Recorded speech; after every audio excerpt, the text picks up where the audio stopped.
boa noite. Aqui estamos, como sempre acontece às segundas-feiras, com Henrique Medina Carreira e hoje voltamos a receber no nosso programa o Dr. Paulo Moraes e vamos discutir as questões relacionadas com a corrupção em Portugal. Muito boa noite, Dr. Paulo Moraes. Boa noite, Dr. Medina Carreira. Antes de irmos ao nosso tema, Dr. Paulo Moraes, pedia-lhe um olhar sobre o Portugal de hoje à luz desta gravíssima situação política com as divergências na coligação e no rescaldo de manifestações que colocaram na rua cerca de 1 milhão de portugueses.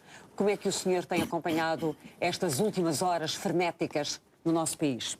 Boa noite. Eu julgo que a marca mais distintiva dos dias de hoje é que há um divórcio absoluto entre a população e a classe política. Isto já não é um problema de governo ou de oposição. As manifestações e os movimentos que se têm sentido na sociedade, do meu ponto de vista, são movimentos de divórcio da população com a classe política, o que é natural. Repare, nós, nos últimos anos, temos assistido sucessivamente, em todos os processos eleitorais, a promessas sucessivamente não cumpridas. Passa a redundância. Durão Barroso prometeu baixar os impostos, não os baixou. Sócrates prometeu a mesma coisa e teve o mesmo comportamento. Passos Coelho voltou a reincidir nesse erro e é evidente que as pessoas desacreditam. Eu acho que o grande problema hoje da sociedade portuguesa é a incredulidade das pessoas face aos políticos e, atrás disso, vem a imprevisibilidade. Os cidadãos hoje não sabem com que linhas se cosem, para usar uma linguagem comum. E isso, para os mais pobres, particularmente, é fundamental. Quem tem poucos recursos, quem vive mal, tem que saber com que linhas se cose. E o que é facto é que na vida política hoje já nada surpreende porque é tudo imprevisível. Se amanhã aumentarem o IVA, nós não nos admirarmos, mas se o diminuírem também não nos admiramos. O pior que pode acontecer numa sociedade é a imprevisibilidade total por parte da política. É evidente que, à parte disso, há um sentimento generalizado que os sacrifícios são só para a maioria da população e que depois há uma classe que vive faustosamente como sempre, e desde logo aqueles que estão ligados ou à política ou à vida política propriamente dita, ou então ainda pior que são os grupos económicos que dominam a política. E, de certa forma, esta medida da TSU configura essa percepção, porque ela foi apresentada como sendo uma transferência de dinheiro dos trabalhadores para os empresários. Acabou por configurar um pouco essa percepção da desigualdade. Eu julgo que a medida da TSU foi, digamos, a gota d'água que fez transbordar um copo que já estava muito cheio. De facto, o Estado, através dos seus governos, tem andado a roubar dinheiro à população. E, no fundo, a medida da TSU é, no fundo, dizer, já que o Estado pode roubar 2 pensões aos reformados e aposentados, já que o Estado pode tirar 2 salários aos funcionários públicos, então os patrões estão também autorizados a roubar aos seus empregados. Portanto, isto, digamos, que é uma generalização de um regabof de roubo sobre a população. Doutor Medina, foi à manifestação ou viu pela televisão o movimento das pessoas em 40 cidades do país? Não, só vi pela televisão. Mas teve vontade de ir à manifestação? Iria à manifestação? Eu nunca fui de manifestações, porque essas manifestações não servem para nada. Porque aquilo que as pessoas que andam por ali estão convencidas é que se vier o B em vez do A, que não há austeridade e tal, é o que move aquela gente. Mas 600 mil pessoas nas ruas foi muita gente. Não estou a dizer que não tem significado. Estou a dizer, eu não adiro a manifestações porque aquilo que as pessoas ali pensam não é aquilo que é possível. As pessoas vão enganadas, enfim, pelas várias opiniões que a comunicação social põe no ar. E o significado? O significado é um significado importante. Eu interpreto a situação dizendo que nós chegamos ao máximo da austeridade com o máximo da imoralidade. E este é o grande problema. Enquanto era austeridade, bom, ela tinha justificação e as pessoas lá iam encaixando. Mas a nossa sociedade está hoje no auge da imoralidade em conexão com a austeridade. Porque o Estado, este governo, primeiro não informou. Várias vezes, aqui ao longo dos meses, o Primeiro-Ministro não tem jeito nenhum para informar e o Ministro das Finanças ainda tem menos, ninguém percebe daquilo que eles dizem, estão ali horas e horas a amassar e nunca ninguém percebe o que é que está em causa. Você acha que tudo aquilo foi comunicado de uma forma absolutamente incompreensível para a generalidade das pessoas? É o que eu digo. Às vezes até eu tinha que prestar uma super atenção para perceber, veja lá. E o senhor que foi Ministro das Finanças? Pois, está bem, enfim, faço alguma ideia dessas coisas. Portanto, não explicam nada que se perceba, nem se sente nenhum esforço para o fazer. Você ouve o Ministro das Finanças, esteve ali 3/4 de hora ou 50 minutos a dizer coisas e depois esteve a responder aos jornalistas. Quer dizer, a gente, a meio destas 2 horas ou desta hora e meia, passa pelo sono e larga aquilo pelo caminho. Desculpe só acabar. Sim. Esta omissão do esclarecimento, tarde ou cedo, seria fatal para o Governo. Porque quando um Governo aceita que se diga, bom, a austeridade é uma grande injustiça, mas nós temos que a aplicar. Há ali logo uns parceiros ao lado, PS, do Bloco de Esquerda, enfim, essa gente que anda por aí, a dizer, não, isto é um neoliberal, isto é um neoliberalismo, isto é ideologia. Mas isto não tem nada de ideologia, não há dinheiro, isto não tem nada de ideologia. Se tivesse um comunista, um bloquista, um PS, a austeridade tinha que se fazer. Mas podia não ser esta, podia ser outra. Não, o problema não é esse, o problema é que se foi para a austeridade sem esgotar o tratamento da despesa pública. Este é que é o grande problema, porque a despesa pública nunca foi esticada. A despesa pública é aquela que é, falavam das gorduras do Estado, mas nunca se viu exatamente uma ação destinada a diminuir a despesa. O caso das PPPs, que é um caso chocante, eu não consigo perceber a dificuldade do Governo. Não consigo perceber. Não sei que juristas é que eles têm lá dentro dos ministérios. O Estado está falido. É um facto. O Estado deixou de pagar uma parte dos salários, prestações sociais, porquê? Porque estava falido. Porquê que o falido é obrigado a pagar as PPPs e não é obrigado a pagar aos assalariados? Paulo Portas pediu ontem ao Governo, enfim, o verbo não é pedido, mas esteve implícito naquilo que ele disse na comunicação que fez cerca de meio-dia, que era necessário esgotar ao máximo todas as possibilidades de cortes na despesa até ao último cêntimo e falou nas PPPs. Exatamente. Bom, mas o embaraço, eu não ouvi ninguém usar este argumento. Os juristas morreram em Portugal, não sei o que é que aconteceu. Uma entidade falida não tem que cumprir as obrigações que tinha.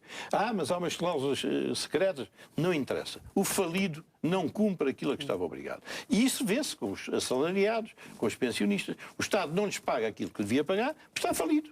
Então, isto não, as PPPs não têm que estar isentas disto. É uma imoralidade. E este é o problema, porque o Governo, sempre que teve que avançar numa despesa, sempre que apareceu um parceiro, um amigalhaço pelo caminho, parou. Câmaras, municípios. Fazia parte do papel lá do acordo com esses estrangeiros que iam andar. Não, protestaram 2 ou 3 sujeitos dos municípios, parou. Freguesias, enfim, como são fraquitos, vão morrer 500 ou 1000 freguesias.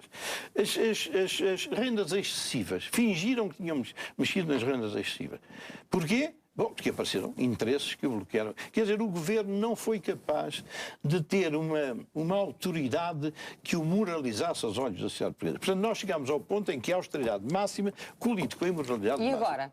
E agora é o nosso tema. O nosso tema é um dos casos da imoralidade. A corrupção hoje é como há 1 ano, como há 2 anos, como há 3 anos e como daqui a 3. Está a baixar ou está a aumentar? Dr. Paulo Moraes, desde a última vez que cá esteve connosco, que dados tem que lhe permitam dizer como é que estamos? Deixe-me só para facilitar a vida ao professor Paulo Moraes, não é que é o elemento decisivo, que surgiu há dias a Procuradora-Geral Adjunta diz que não há políticos corruptos. E isto é um embaraço para o professor Paulo Moraes. Como é que o Dr. Paulo Moraes comenta desde já estas considerações feitas pela doutora Cândida Almeida? Eu penso que a corrupção em Portugal nem carece de demonstração. Nós temos casos que nos dão, se fizermos uma análise casuística, bastará ir aos casos dos submarinos, em que há pessoas condenadas, julgadas, presas na Alemanha, um ex-ministro da Defesa na Grécia está também preso, e, portanto, há provas de que houve corrupção, de que houve corruptores e corrompidos na política em Portugal. Claro. Agora, o que é verdadeiramente estranho e imperceptível, do meu ponto de vista, é que os corruptores alemães estão presos, mas os corrompidos em Portugal nem sequer estão identificados. Não, estão promovidos. E o problema, e portanto isto é corrupção na política portuguesa ao mais alto nível, no Ministério da Defesa, porque é evidente que não foi o porteiro do Ministério da Defesa que decidiu comprar 2 submarinos. Portanto, foi alguém com responsabilidade. Em qual Ministério da Defesa? Com que ministro? E essa é a minha maior perplexidade. Como é que, havendo todas estas dúvidas, todas essas suspeições de corrupção, Os principais atores e compradores, ou seja, o primeiro-ministro Guterres e o seu ministro Rui Pena,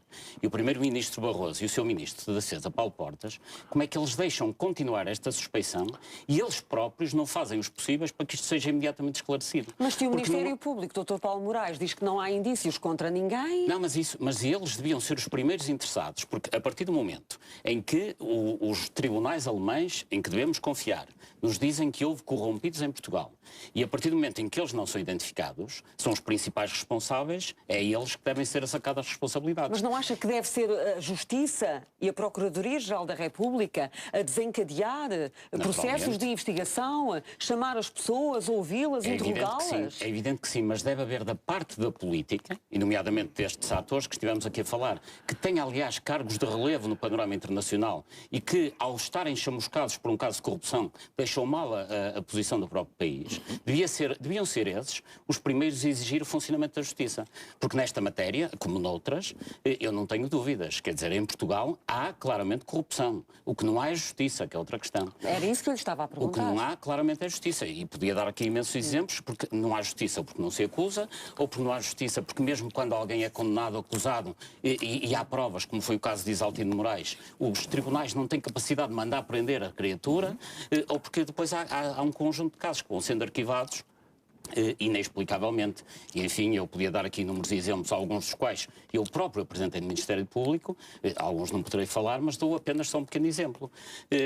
Entre muitos outros, entre 20 e tal, mas este posso falar dele até porque já está arquivado. Quando se construiu o Metro de Porto, a primeira fase, a Sociedade Metro de Porto decide adquirir um terreno para fazer a estação de Salgueiros e compra o campo de Salgueiros, que era o campo do Clube de Futebol. Pois, na altura, em reunião da administração da Sociedade Metro S.A., aqueles senhores à volta de uma mesa decidem comprar um terreno que tinha como avaliação, um documento de suporte de avaliação, 5 milhões de euros, decidem comprá-lo por 8 milhões 750 mil euros. Ou seja, e tudo isto está documentado. Aliás, foram estes documentos que eu entreguei no Ministério Público. E o que é que aconteceu? Aconteceu que ao fim de 3, 4 anos, não sei agora precisar, o processo foi arquivado. Porquê? Porque o Ministério Público entendeu que não sabia onde estava o dinheiro, portanto não teve capacidade de lidar com este problema. E que senhores foram esses? Foram os membros do Conselho de Administração daquela sociedade. Naturalmente, uns terão votado a favor, outros contra. E eu sobre isso não posso aqui falar, mas bastará consultar as atas. Houve uma reunião do Conselho de Administração do Metro de Porto, em que... Isso foi em que ano? Portanto, isto terá sido em 2004, salvo erro. Agora, como é que isto aconteceu? Quem é que era o presidente da Sociedade Metro de Porto nessa altura? A viva memória. Valentim Loureiro, na altura. Então o senhor está a acusar Valentim Loureiro? Não, estou a acusar todo aquele Conselho e, portanto, eu não tenho que fazer acusações sobre o plano jurídico, mas todo aquele Conselho de Administração que decide comprar por 8 milhões 750 mil euros um terreno que não vale nem 5 milhões, é evidente que, no mínimo, estão num crime de prevaricação que tem um quadro jurídico próprio. Mas, enfim, isto é análise casuística. Agora, vamos a uma análise mais sistemática do problema. A corrupção existe ou não existe em Portugal? Há duas perspectivas para analisar este problema em termos sociológicos. Uma é a opinião pública portuguesa. A opinião pública portuguesa, há um barómetro publicado bienalmente pela Transparência Internacional e os últimos dados dizem que 83% dos portugueses acham que nos 3 últimos anos, portanto 2008 a 2011, a corrupção cresceu enormemente. 83% dos portugueses. Mas poder-se-á dizer, bom, mas isto é a opinião pública portuguesa. Mas há um dado muito mais importante do meu ponto de vista, que é o Índice de Percepção da Corrupção Internacional, que já não tem nada a ver com a opinião pública portuguesa, mas que é um índice, é um indicador anual da Transparência Internacional, que avalia os vários países em termos de corrupção. Portanto, não interessa aqui os pormenores técnicos, naturalmente, mas o indicador é o indicador composto que resulta de análises do Fórum Económico Mundial, de fundações, de think tanks internacionais, e esses sábios internacionais, a conclusões a que chegam sobre Portugal. Atribuem-lhe uma nota e acontece, e depois faz-se um ranking, pois nós, em 2000, ocupávamos o 23º lugar. 23º lugar. Em 2010 e 2011, o 32º. Ou seja, na última década, Portugal desceu cerca de 10 lugares em termos da sua posição relativa em corrupção em termos mundiais. Deixa-me ouvir do Dr. Medina sobre isto que só para concluir, dê-me só um segundo. dizer. Quem é que está atrás de nós na Europa? Apenas os italianos com as tradições de máfia que conhecemos e os gregos, que enfim, nem vale a pena falar. Pelas razões que também presumimos. Dr. Medina, um comentário a estes dados e a estas afirmações do Dr. Paulo Moraes. Não, aqui o dado e o comentário é simplesmente este. Nós mantemos uma máquina de investigação e de julgamento não serve para coisa nenhuma. Porque hoje qualquer pessoa que tenha a tentação de ser corrompida ou de se deixar corromper tem 99% de probabilidades de não ser apanhado. Porque os processos ficam aí a parasitar em sítios que nós não sabemos. Não percebo porque é que não há periodicamente a publicação do estado dos processos. Porque há processos que nós conhecemos agora, esse Freeport, ou não sei o que, este teve 4 anos parado, não sei onde. Quer dizer, publicava-se, não se tinha que dizer em que estado estava. A investigação. Pronto, num semestre, noutro semestre, não sei porque é que a lei não obriga a isto. Porque a público passaria a ter uma noção muito mais segura e muito mais crítica do que está a acontecer. Depois, como não se criminaliza o enriquecimento ilícito, um corrupto faz uma vida excelente, porque enquanto está a ser averiguado ou não averiguado, ele está a gozar os benefícios de ter sido corrompido. E depois dali, como também não se pode perguntar onde é que você foi buscar o dinheiro, ele vive uma vida descansada. Quer dizer, em Portugal, ser corrupto, se a pessoa tiver capacidade para tanto, é realmente o melhor estatuto que se pode ter. Pessoas que, enfim, viveriam com alguma modéstia, passam a viver, nós sabemos de alguns, porque infelizmente ou felizmente isto é uma cidade pequena, nós sabemos dos que chegaram aqui a Lisboa, que vieram de vários sítios do país, com uma mala de cartão, como eu costumo dizer, e são multimilionários hoje. Exibem e sabe-se como é que vivem, não sabe só como é que chegaram àquele teor de vida. E o Estado, e a mim aflige muito isto, porque nós, num tempo de sociedade em empobrecimento acelerado, a moralização da sociedade é um imperativo. E eu fico surpreendido, o Presidente da República não lhe ouço nada. Ao chefe do governo não ouço coisíssima nenhuma. Quer dizer, está tudo impávido e sereno, ver a imoralidade agraçar por toda a parte, são verdadeiros saques sobre a sociedade portuguesa e não acontece nada a ninguém. O Dr. Paulo Moraes, quando fala dessa alteração de posição no ranking dos países mais corruptos da União Europeia e a circunstância de estarmos agora numa posição muito mais ilícita do que estávamos há 10 anos atrás, isso decorre fundamentalmente de quê? O senhor há bocado deu um exemplo de um terreno. Estamos a falar de quê? De terrenos, de câmaras municipais? O que é que justifica esta alteração de posições? Eu julgo que há duas áreas, fundamentalmente. Uma tem a ver com as câmaras municipais e com os negócios no urbanismo que levaram uma bolha imobiliária gigantesca que existe neste momento em Portugal e que decorre com os negócios do urbanismo. Mas isso já foi há muitos anos, porque nos últimos anos as câmaras municipais não têm construído coisa nenhuma. Pois, mas o problema é que a bolha imobiliária construiu-se da seguinte forma. Ao longo dos últimos 25 anos, os crimes urbanísticos são sempre, digamos, 90 e tal % de dois tipos. O licenciamento de obras que não cumpram os instrumentos de planeamento, o que acontece muitas vezes, ou então, o que é mais grave, alterações ao planeamento em função de favorecer determinados favores, normalmente a quem domina a estrutura partidária. Então o que é que aconteceu nos últimos 20 anos? Sistematicamente, promotores imobiliários com influência política compraram terrenos agrícolas e conseguiram, através de despachos das câmaras, valorizá-los na ordem de 10, 11 vezes. Estamos a falar de margens de rentabilidade da ordem dos 900 mil %. Portanto, compram um terreno agrícola por 100, que passa a valer 1000 no momento em que a urbanizavam. E depois o que é grave, e isso responde à sua questão, é que quando os promotores imobiliários promovem a construção, vendem casas que ficam muito mais caras do que deveriam efetivamente ficar. E, de facto, as casas em Portugal têm custado, agora já não, mas têm custado nas últimas décadas, 30%, 40% acima do seu real valor. Portanto, isso é quando constroem casas. O senhor situa esse processo em que momento da nossa vida pública? Há 10 anos? Sim. Isto vem de há 25 anos até há 3, 4 anos atrás. Sim. Mas atenção, que mesmo no momento em que não se constrói, as margens para os promotores mantêm-se. Porquê?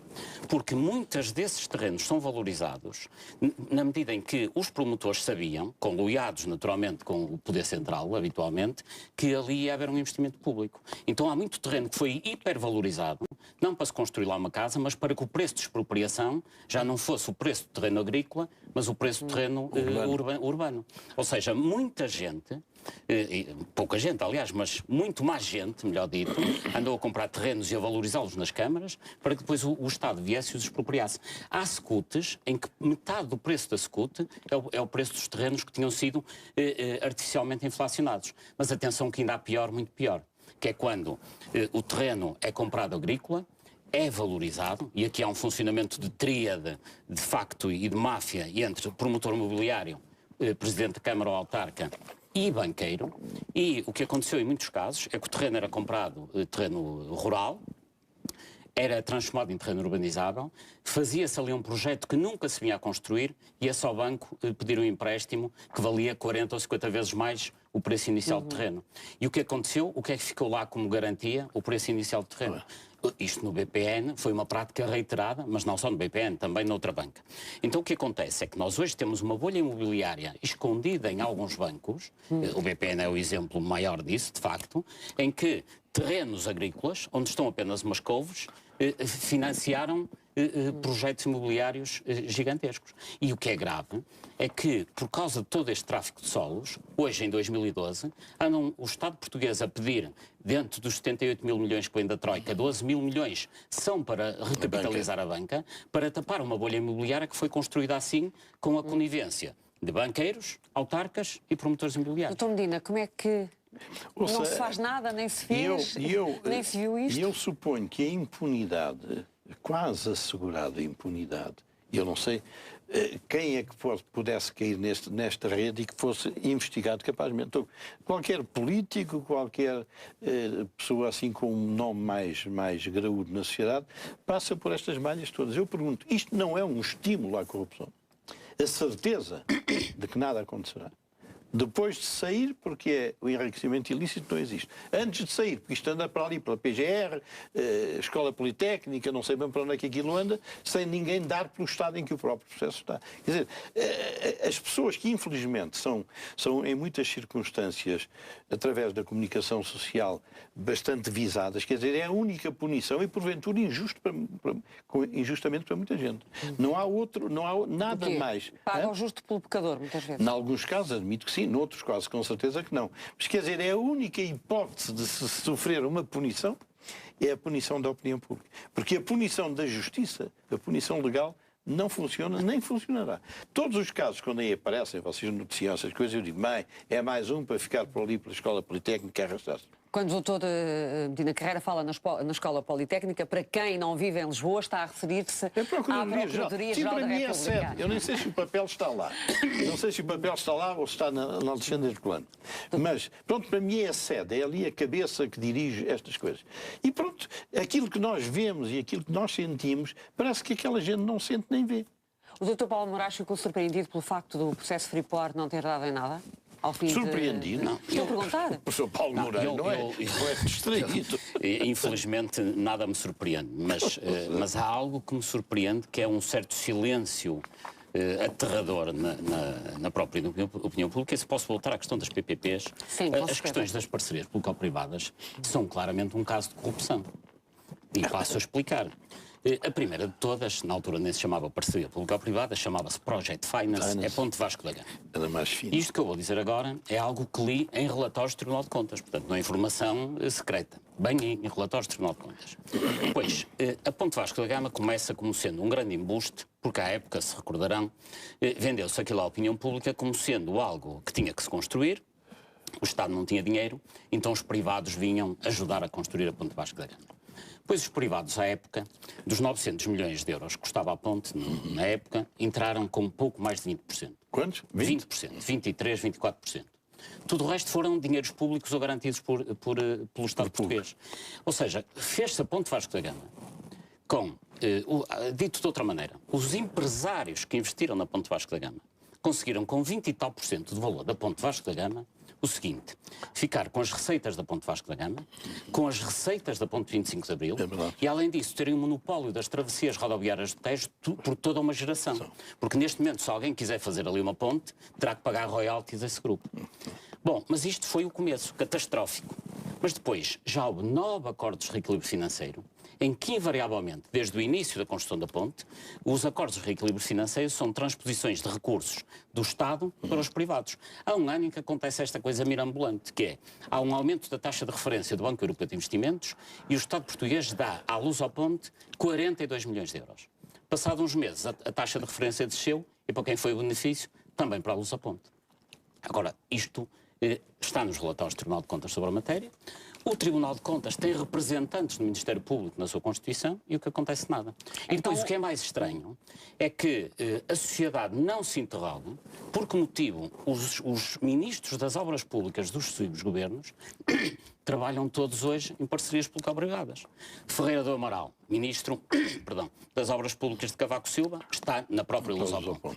Jorge Coelho, ministro das Obras Públicas de António Guterres, está na Mota-Engil, como presidente executivo, que é a maior detentora de parcerias público-privadas. Valente Oliveira, ministro das Obras Públicas de Durão Barroso, está também na Mota-Engil. Ou seja, toda a gente, ou quase toda a gente, com responsabilidade nas obras públicas do Estado, depois acaba por ir para estas empresas que são as detentoras das parcerias O público-privadas. senhor está a lançar uma suspeição sobre esses nomes que acaba de referir? Não, não é suspeição. Não é suspeição, é uma afirmação. Eu estou a dizer que esses senhores estiverem em organismos do Estado a conceber e a alimentar negócios de que depois, mais tarde, deverão ser beneficiários. Mas a conclusão é que chega dessa ilação que faz. O que o senhor está a dizer é que antigos ministros de governos de Cavaco Silva e de governos socialistas deixaram de ser ministros das obras públicas para passarem a estar à frente de importantes empresas de obras públicas, Exatamente. como a Lusoponte, como a Mota-Engil e outras. E qual é a conclusão que o senhor retira daí? Retiro que isso é uma atitude que não é séria. E eles é que têm que explicar à opinião pública porque é que lá estão. Não sou eu. Quem tem que estar sob escrutínio é quem exerce cargos públicos. Quem exerce cargos públicos é que tem que explicar à opinião pública os seus comportamentos. Quem tutela... Mas o senhor acha que, que o facto destas pessoas estarem nessas empresas não é inocente? Não, é porque levam a saber, não é? Não, Temos que perceber, não é? Não é que levam a saber, com certeza. São atitudes que não são sérias, claramente, eu digo isto sem qualquer ambiguidade, e que essas personagens teriam que explicar à opinião pública por que razão isso acontece.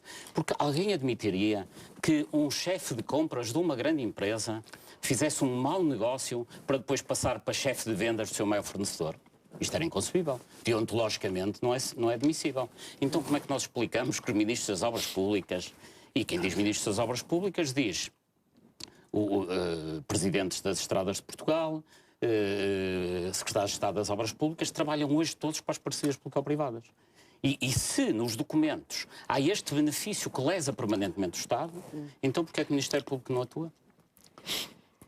E não é só isso. Mas que provas é que temos, Dr. Paulo Moraes, de que a circunstância destas pessoas estarem à frente destas empresas faz supor que existe a matéria criminal? Bom, a gente não pode dizer que é matéria. São estranhas coincidências. Não estou lá eu, não está o Paulo Moraes, não está lá você.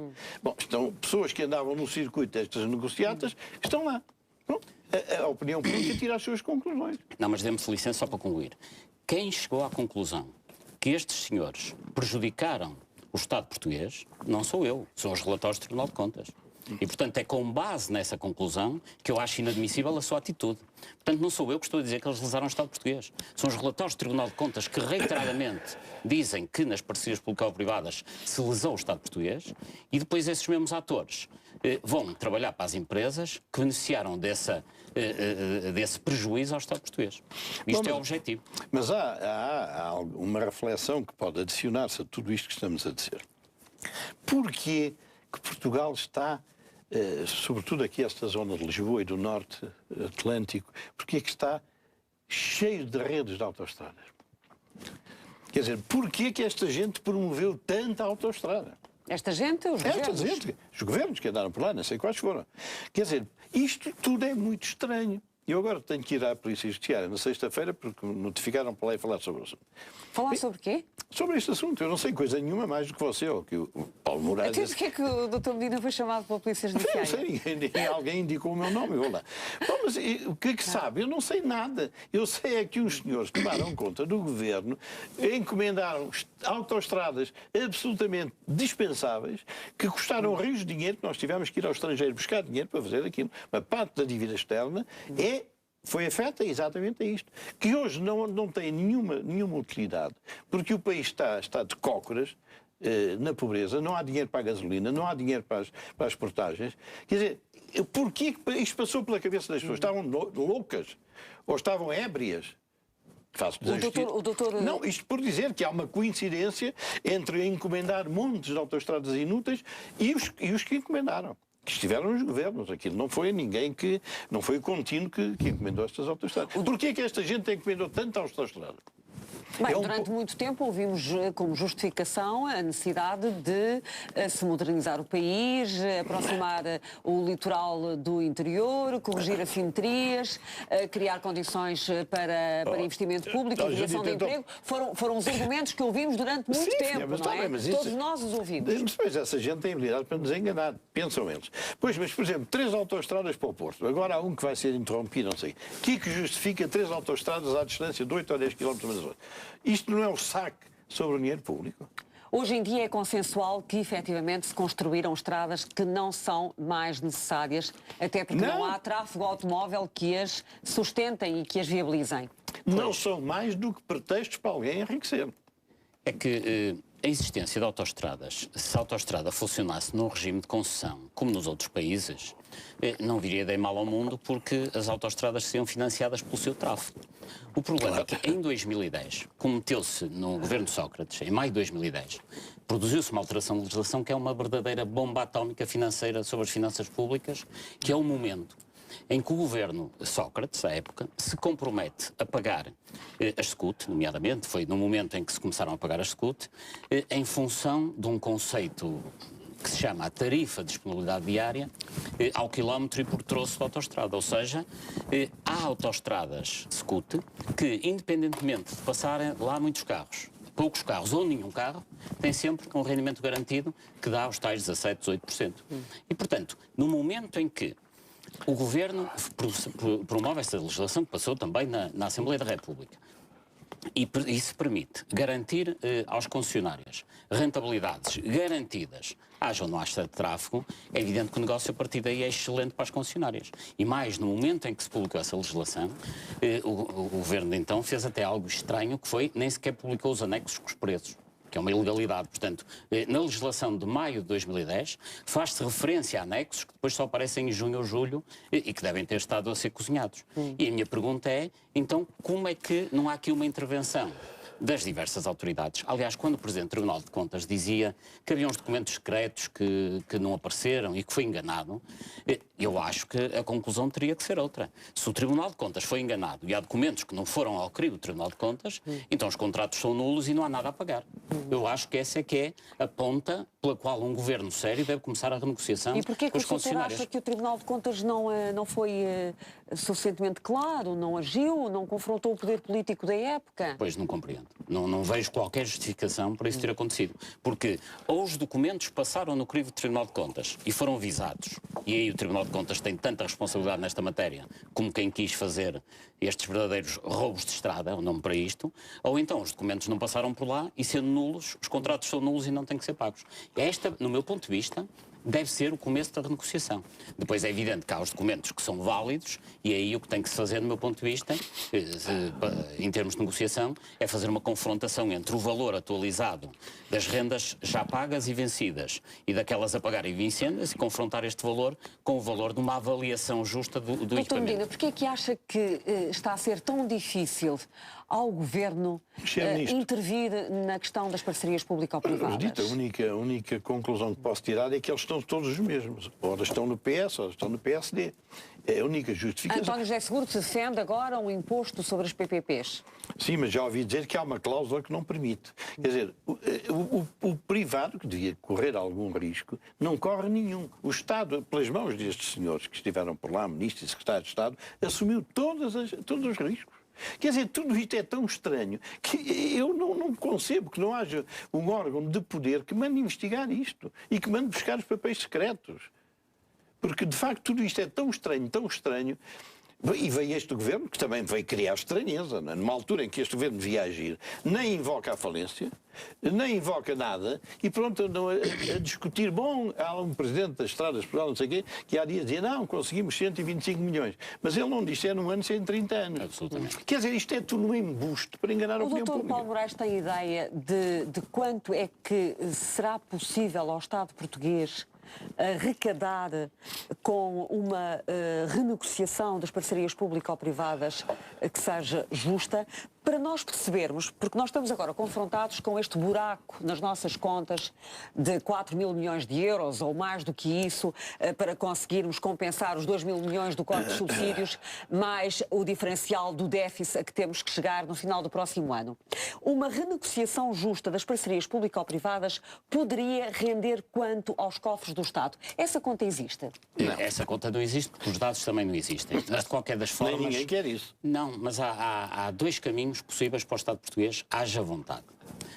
Do governo, naturalmente. O primeiro é nacionalização pura e simples, de algumas delas. É evidente que é nacionalização pagando o valor justo, e no momento em que se começa a pagar o valor justo, as rendas passam seguramente, pelo menos para metade, porque não vão garantir rentabilidades de 17%, e sim rentabilidades, quando muito, 8, 9%. Mas o Estado agora não tem dinheiro para nacionalizar coisa nenhuma. Não, se fizer a nacionalização... É pagar com títulos do Tesouro. Não, mas se fizer uma nacionalização, passa a pagar rendas menores do que as que está a pagar neste momento. Porque o Estado também não tem dinheiro para pagar as rendas que está a pagar atualmente. No decurso deste exercício, 2012, o Estado está a pagar muitos milhares de milhões, alguns milhares de milhões, nas parcerias público-privadas. Portanto, passaria a pagar, no novo sistema de rendas, metade. Esta era a melhor solução do seu ponto de vista económico. Do seu ponto de vista financeiro, há uma solução ainda melhor, que é renegociar de facto com os privados o alargamento dos prazos, que é o Estado português deixa de pagar, só que o prazo da concessão, em vez de ser 40 anos, passa a ser de 60 anos. Enfim, isto agora já são questões técnicas. É, no fundo, passar a concessão das autoestradas para um regime de concessão, como acontece, por exemplo, com as minas, que é, no fundo, o que isto é. Isto são verdadeiras minas de ouro para os detentores das concessionárias. É, no fundo, mudar o modelo. Agora, em qualquer dos casos, era fundamental, a bem da seriedade do regime, que os pagamentos fossem suspensos de imediato. Isso não interfere com os interesses também dos bancos? Absolutamente, claro que sim. E não é isso que pode também estar aqui emperrado? Isso não tenho dúvidas sobre isso. Quem são os grandes interessados nesta matéria? São as construtoras, os consultores e os bancos. Esses obviamente, que se mantiverem tudo como está, esses não se queixarão. E como nós sabemos que o poder político em Portugal tradicionalmente também está de cócaras perante este tipo de atores, é difícil. Aqui é um problema de submissão do poder político a este tipo de poder económico. Pois é, e é por isso que eu não advogo nada esta estratégia. Isto não é para ter conversas, é para dizer, estamos falidos, a gente vai cortar-lhes 30%. Vamos para o tribunal, vão para o tribunal. Porque não há moralidade, nenhum governo adquire prestígio e autoridade para governar se for às prestações e for aos salários e não for a esta gente. É que o governo não foi negociar com os assalariados. Mandou cortar, não foi? Subsídio aqui, subsídio. Não negociou com ninguém. Nem com sindicatos, nem com coisa nenhuma. Cortou. E aqui é a mesma dose. Estamos falidos. Este é um princípio de direito que é o único que pode levar a alguma resolução disto. Tudo isto que o professor Paulo Moraes diz, depois metem-se os advogados daqui, os consultores acolá, mais uns que estão no governo, que se calhar também estão a tratar da vida, e nunca mais isto Doutor são Medina, andamos a ser enganados sempre. Isto cruza-se também com o financiamento partidário? Financiamento de campanhas eleitorais? O destino do dinheiro é-me indiferente. É-me indiferente. De ladrão, tanto faz levar para casa como levar para o sítio. Dr. Paulo Moraes, o senhor tem uma tese sobre a ligação direta entre obras públicas e financiamento partidário. É verdade. E é de facto quem financia os partidos tem capacidade de influência sobre os partidos e depois domina toda a vida política. Mas o facto é que hoje já é muito pior que isso. É que a política transformou-se numa mega central de negócios e nós já nem vivemos numa situação de promiscuidade, é numa situação de total identidade. Nós chegamos a uma comissão de inquérito sobre as parcerias público-privadas no Parlamento. Só que nessa comissão de inquérito estão inclusivamente pessoas ligadas ao setor imobiliário. E tivemos aqui, o professor Avelino Jesus fez parte de uma comissão e saiu porque não lhe davam os papéis. Portanto, neste momento já passamos essa fase. Já não são os detentores de poder económico que mandam nos políticos. De facto, na política já há uma promiscuidade de tal ordem que os atores das empresas e do Parlamento e do Governo já são todos os mesmos. É por isso que o nível de promiscuidade, e em particular no Parlamento, chegou de facto a uma dimensão que é inadmissível. Eu não percebo como é que a Presidente do Parlamento, o Presidente da República, não intervém quando no Parlamento... Eu não estou a dizer que os 230 deputados são todos corruptos ou têm todos conflito de interesses real, potencial. Não é. Não, longe disso. Mas em todo o Parlamento onde há dinheiro, há conflito de interesses. O que é que o senhor defende então? Quem está no Parlamento não podia ter qualquer tipo de atividade ao nível de, não, eu defendo, de consultoria, numa advocacia, situação normal. defende um regime de incompatibilidades rigoroso, depois um período de nojo quando sai da atividade pública para a atividade privada de algum tempo e, sobretudo, o que não pode acontecer é alguém andar a montar negócios nas suas funções públicas, como aconteceu com as parcerias público-privadas, e depois ir geri-los para a atividade privada. Isso não pode acontecer nunca. Na fase a que nós chegamos, com o nível de promiscuidade que nós temos, nomeadamente no Parlamento, eu acho que, neste momento, teríamos que ter uma situação de exclusividade absoluta. Enfim, quando isto limpasse um pouco, poder-se voltar a um regime mais favorável. Mas neste momento, nós, em todas as comissões parlamentares com alguma relevância económica, temos conflito real de interesses. O Dr. Medina tem uma péssima opinião sobre a classe política portuguesa. Não é sobre a classe política, é de alguns políticos. Há muita gente séria. Mas deixa-me só contar uma história por causa do destino do dinheiro. Que há uns 10, 12 anos, eu estava ali em Belém um sábado de manhã, em frente dos pastéis de Belém, e aproximou-se um velho camarada meu do PS, estivemos ali a cavaquear, e a dada altura, imaginas quanto é que fica pelo caminho dos dinheiros ditos dados aos partidos? Não faço ideia nunca dei nesses negócios. 85%, disse-me ele. Esse sei eu quem foi que me disse. Passados que um ano, uns 6 meses... Não podemos saber quem foi? Não direi.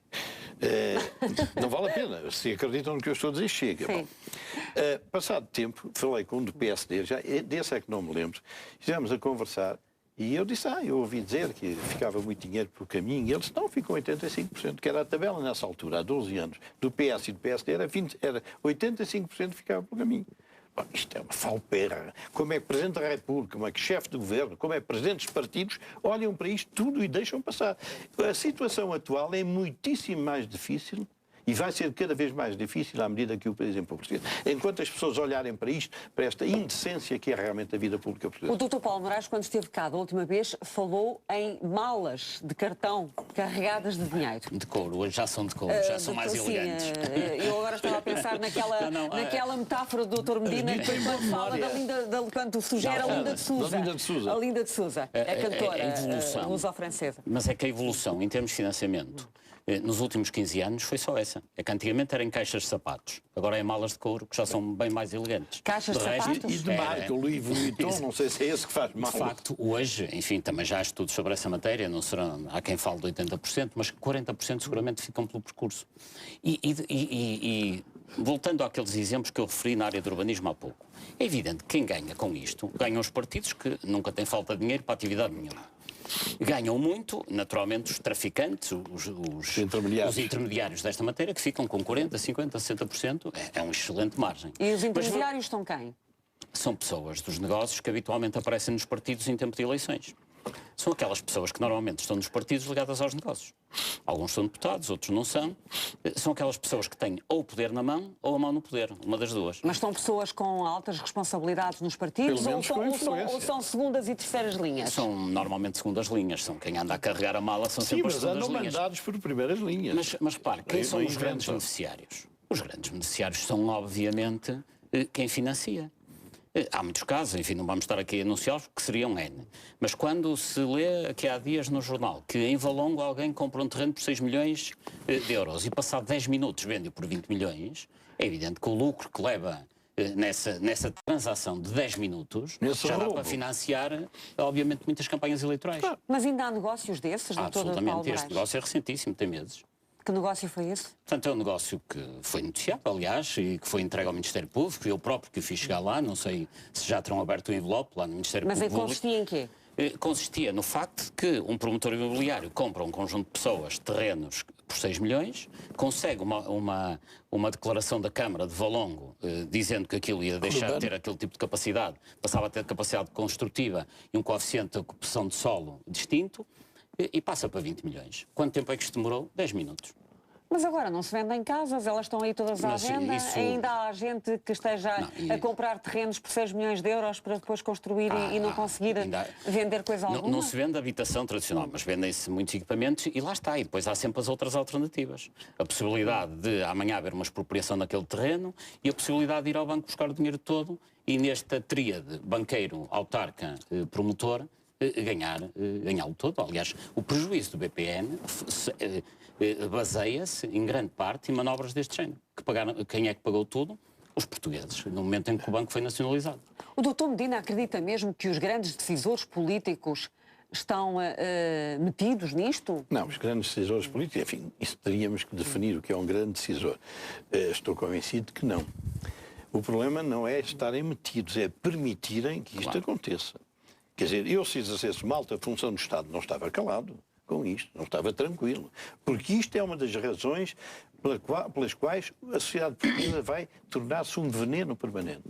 Os pobres que estão a ser expoliados com TSUs e outras coisas não podem olhar para isto nem respeitar quem dirige este país. Temos, naturalmente, pessoas de todos os escalões da política, dos mais altos aos mais baixos, você não ouve falar disto. Nem se vê ação nenhuma que a Ministra da Justiça promoveu a legislação sobre enriquecimento ilícito. Aquilo creio que foi para o Tribunal Constitucional, não serviu. Quer dizer, está tudo montado para roubar.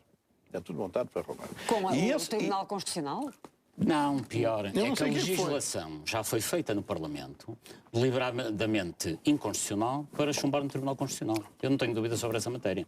Os senhores deputados que articularam aquele enquadramento legislativo já o fizeram por forma a saber que o Tribunal Constitucional ia chumbar e, portanto, ganhavam aqui mais algum tempo. Mas a Ministra da Justiça empenhou-se tanto nesta questão? Eu julgo que ela continua empenhada, mas para os efeitos a legislação tem que sair do Parlamento. Sim, sim. A legislação tem que sair do Parlamento e eu não tenho dúvidas nenhumas do que estou a dizer. A legislação foi feita de propósito para ser inconstitucional e ser chumbada a Tribunal Constitucional.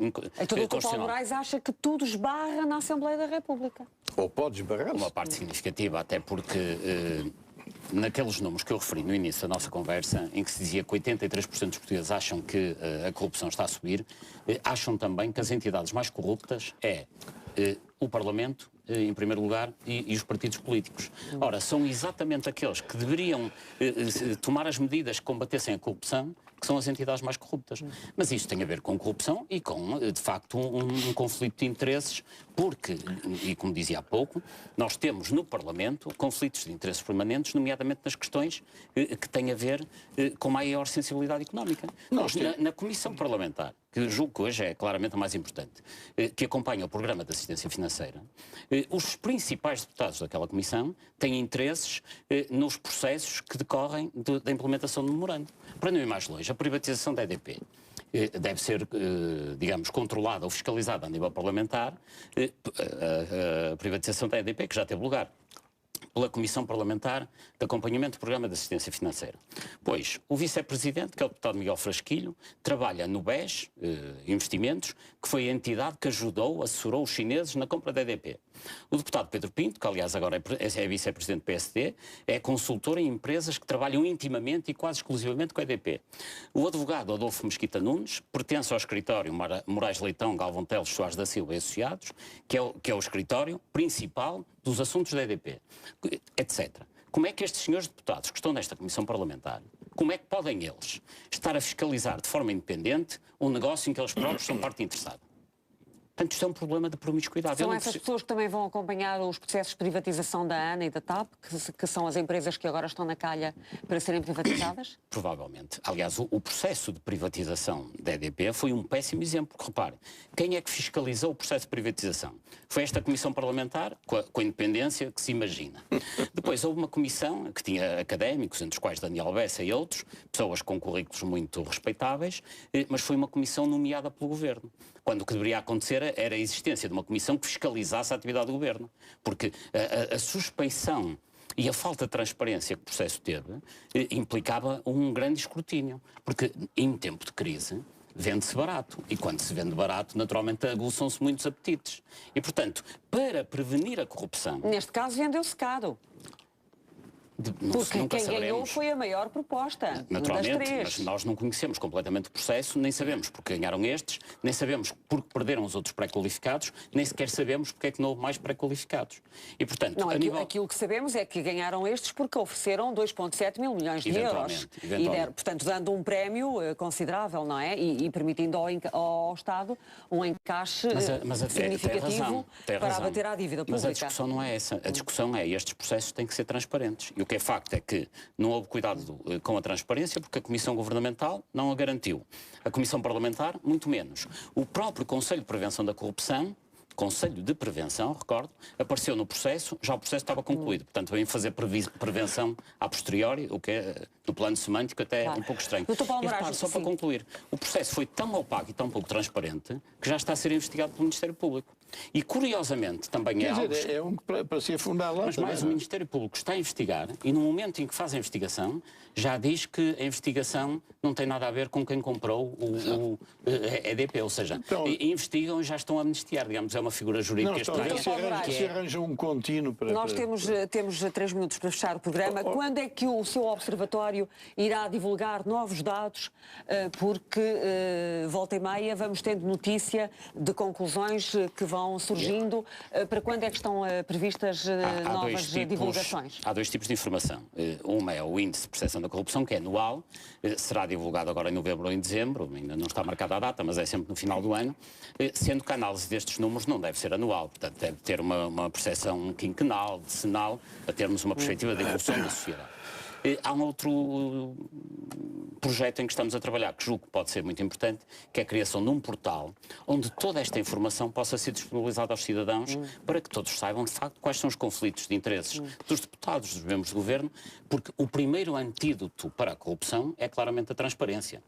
Alguém percebeu isto antes de todos os outros, foi o senador Barack Obama, que ele próprio, enquanto senador, fez construir um portal onde ainda hoje existe, chama-se usaspend.gov, onde podemos todos, em todo o mundo, acompanhar do princípio ao fim cada investimento da administração federal americana. E eu gostava de ter algo do género cá em Portugal.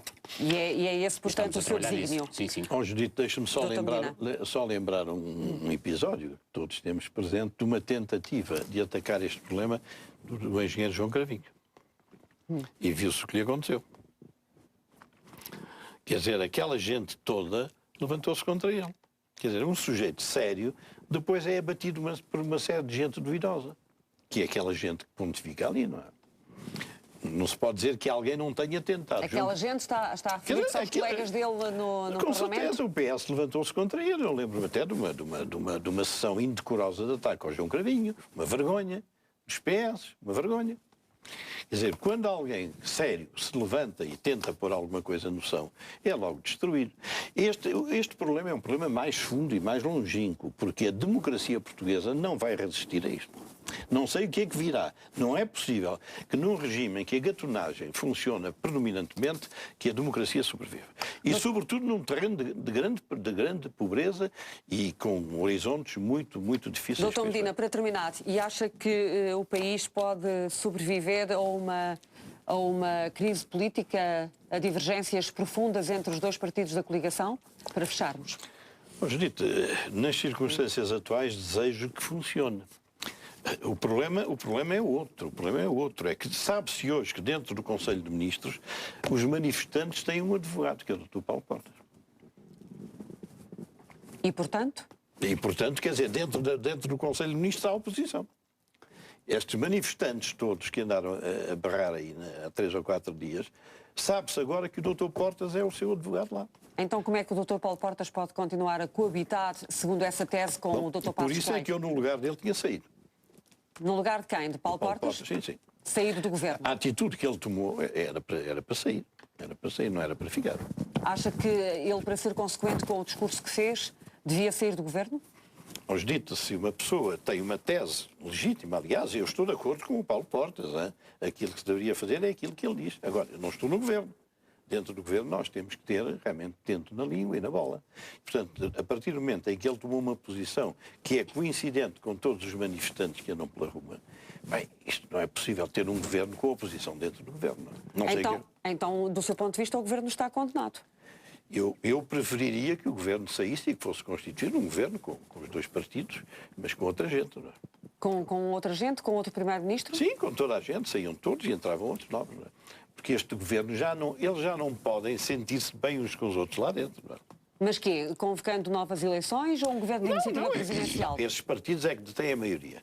A maioria não é do Passos Coelho, nem ninguém. A maioria é do PSD e do PS. CDS. Arranjar gente que possa conciliar-se e levar por diante esta tarefa.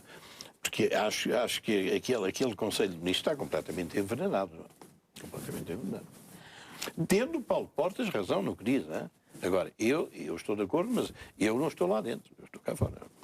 Doutor Medina Carreira, muito mais teríamos a desenvolver sobre este tema. Doutor Paulo Moraes, muito obrigada por ter estado connosco. Nós teremos de volta de hoje a uma semana com o doutor Paulo Trigo Pereira, professor do ISEG, para continuarmos a falar da crise nacional. Boa noite.